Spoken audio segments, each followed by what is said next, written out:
Бог убаво ја промислил работата кога ги создавал мажот и жената. Ги направил две различни суштества, скоро совршени и меѓусебно зависни. Па сето тоа го зачинил со доза разбирање и несваќање на спротивниот пол, чисто колку да биде поинтересно. И кога еволуирал на вистина умствениот развој, се појавиле шовинизмот и феминизмот, кои пројавуваат цинизам и саркастични шеги на сметка на мажите или жените соодветно. Но меѓусебната зависност е знак прашалник.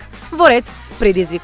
Дечки, довршете ја реченицата. Жени, мажи, не можеш без нив. Не можем.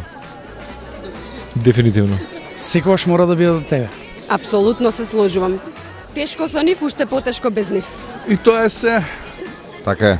Најпрекрасните суштества кои што постојат на планета и без кои не би можеле ние мажите да функционираме. А дали жените можат без мажи? А можеш со нив ако си фраер. Ај не треба.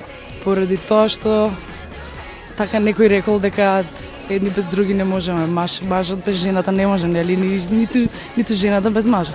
И таман кога помисливте дека најчест одговор што ќе го слушнете ќе биде па не можеш ни со нив, се докажа спротивното. Мажите и жените не можат едни без други. Факт. Точка.